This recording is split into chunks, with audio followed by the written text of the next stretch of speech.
اس نے اصرار کیا۔ ٹھیک ہے، میں پرومس کرتی ہوں میں ناراض نہیں ہوں گی۔ ویری گڈ، عمر نے کلائی پر بندھی ہوئی گھڑی پر نظر دوڑاتے ہوئے کہا۔ وہ دراصل بات یہ ہے کہ میں تمہیں گرینی کو بتائے بغیر لے کر آیا ہوں۔ خاصے اطمینان سے کہے گئے جملے نے اس کے قدموں تلے سے زمین نکال دی۔ علیزے کا منہ کھلا رہ گیا۔ مگر آپ نے تو کہا تھا کہ… عمر نے اس کی بات کاٹ دی۔ میں نے جھوٹ بولا تھا۔ اگر یہ کہتا کہ میں تمہیں ساتھ لے کر جانا چاہتا ہوں تو تم کبھی نہ آتی۔ اس کا اطمینان اب بے برقرار تھا، مگر اب علیزے کی جان پر بنی ہوئی تھی۔ آپ کو اندازہ ہے کتنی دیر ہو گئی ہے؟ نانو بہت ہی ناراض ہوں گی۔ وہ رہانسی ہو گئی۔ نہیں ہوتی یار، اور اگر ہوں گی بھی تو میں کہہ دوں گا کہ میں زبردستی تمہیں ساتھ لے کر گیا تھا۔ عمر نے ساتھ چلتے ہوئے اسے تسلی دی۔ آپ نانو کو نہیں جانتے اس لیے کہہ رہے ہیں۔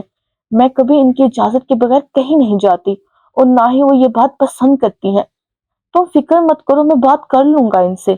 اس نے ایک بار پھر اسے تسلی دی۔ وہ گھر کے گیٹ پر پہنچ چکے تھے۔ بیل بجانے کے بجائے عمر نے گیٹ پر ہاتھ مار کر چوکیدار سے گیٹ کھلوایا۔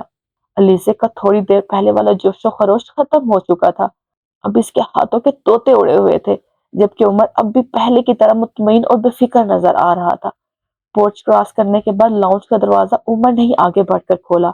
علیزے اس سے چند قدم پیچھے تھی، بہت محتاط انداز میں دھڑکتے دل کے ساتھ۔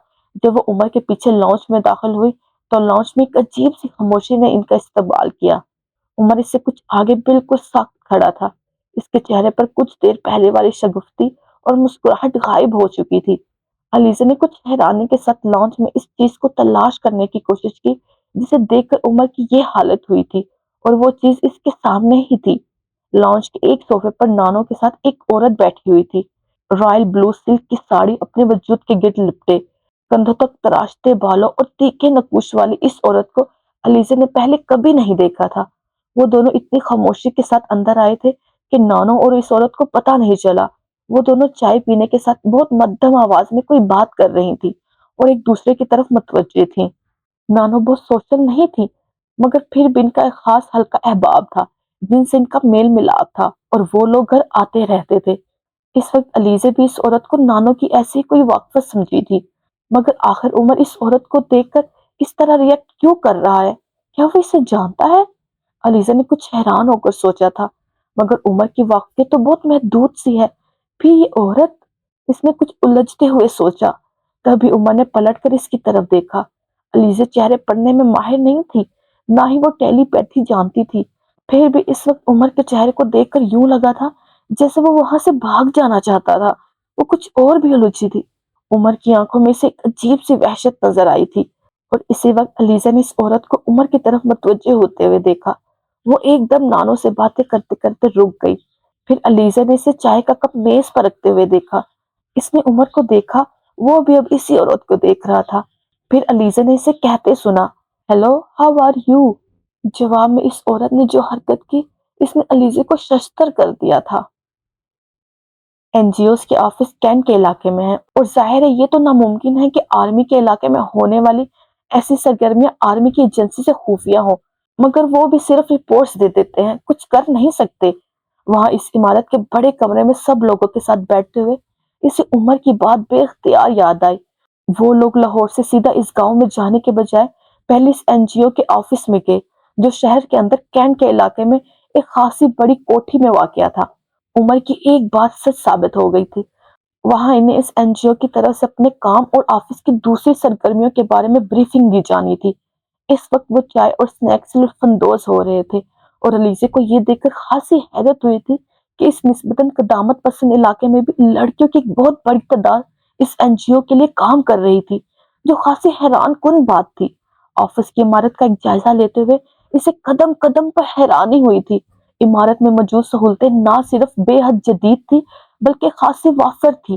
اندر موجود کمپیوٹر اور فیکس مشینوں سے لے کر باہر موجود گاڑیوں کے ماڈلز تک یہ ظاہر کر رہے تھے کہ روپے کا خاصی فراوانی سے استعمال کیا جا رہا ہے۔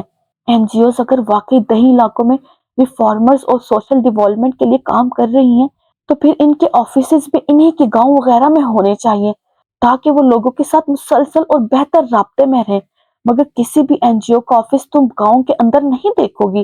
سارے افسر شہر کے سب سے مہنگے اور محفوظ علاقوں میں خاصے گمنام اور خفیہ رکھے گئے ہیں۔ اگر ان کا کام لوگوں کی بہتری ہی ہے تو پھر انہیں تو لوگوں کے ساتھ رابطے زیادہ بڑھانے چاہیے، اپنے آفیسز کو ایسی جگہوں پر رکھنا چاہیے جہاں زیادہ سے زیادہ لوگ ان کے نام سے واقف ہو، ان کے پاس آ سکے۔ مگر ایسا نہیں ہے، شہر کے ارد گرد گاؤں کے لوگ ان کے نام سے بہت آشنا ہیں، مگر شہر میں آ کر تم کینٹ کے علاقے میں بھی کھڑے ہو کر کسی سے کسی بھی این جی او کا نام بتا کر آفس کا پتہ پوچھو تو وہ بے خبر ہوگا۔ اگر انہیں کچھ لیک آؤٹ ہونے کا خطرہ نہیں ہے تو یہ لوگوں کو کھلے عام اپنے آفس میں کیوں آنے نہیں دیتے؟ انٹرنیشنل میڈیا تو دھوم مچا رہا ہے ان کے کارناموں کی، مگر مقامی اخبارات تک ان کے کام اور نام سے بے خبر ہیں۔ اسے عمر کے الزامات یاد آ رہے تھے۔ چائے اور دوسرے لوازمات سے فارغ ہونے کے بعد انہیں اس این جی او کے ایک اعلیٰ عہدیدار نے بریفنگ دینی شروع کی۔ جب ہم نے اس علاقے میں کام شروع کیا تھا، اس وقت یہ پورا علاقہ ہر طرح سے پسماندہ تھا۔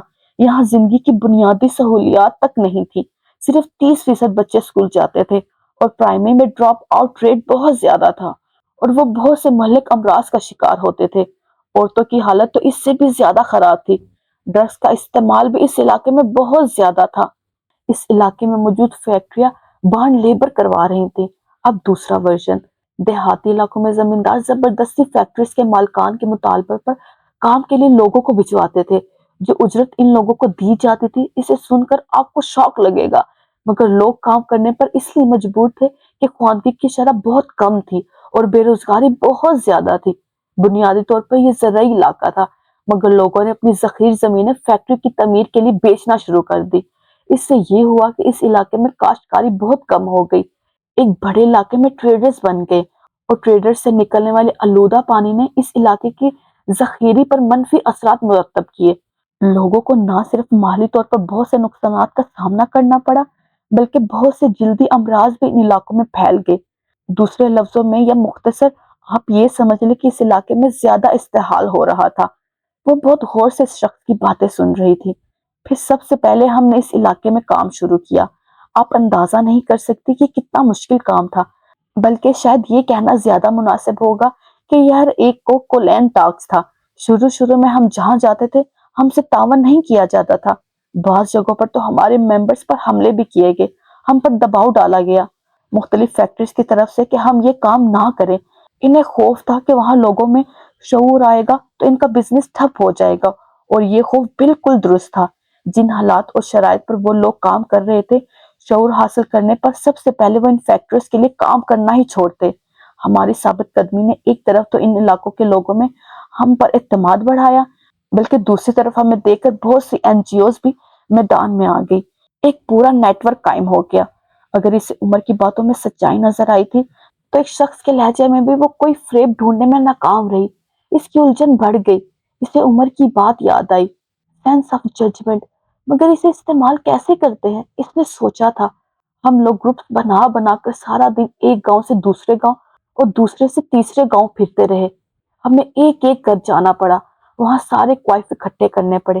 گھر میں افراد کی تعداد کتنی ہے، ان میں عورتیں کتنی ہیں اور ان کی عمر کیا ہے، مرد کتنے ہیں اور کس عمر کے ہیں، بچوں کی تعداد کیا ہے اور کس عمر کے ہیں، گھر میں کام کرنے والے افراد کی تعداد کیا ہے اور وہ کس کام سے منسلک ہیں، ان کی آمدنی کتنی ہے، گھر میں کون سی سہولتیں ہیں، کیا بچے اسکول جاتے ہیں، گھر میں خواندہ افراد کتنے ہیں۔ یہ سب کچھ جاننے کے لیے ہمیں بڑے پاپڑ بیلنے پڑے، کیونکہ لوگ ہمیں شک کی نظر سے دیکھتے تھے اور معلومات چھپاتے تھے یا غلط معلومات دیتے تھے یا پھر بات ہی نہیں کرتے تھے۔ ہمیں ان معلومات کی ضرورت اس لیے جاری۔ رک جائے، آپ نے اس ویڈیو کو لائک کیا؟ نہیں کیا نا؟ تو پلیز لائک کر دے، اور چینل کو سبسکرائب کیا؟ وہ بھی نہیں کیا ہوگا یقیناً، تو وہ بھی کر دے پلیز۔ اور اینڈ پہ کمنٹ کیا آپ نے؟ نظر آ رہا ہے آپ نے کمنٹ نہیں کیا، تو وہ بھی کریں تاکہ پتہ چلے یہ ویڈیو کہاں سے دیکھی جا رہی ہے۔ ٹیک کیئر، اوکے، اللہ حافظ، take care, tata, bye bye.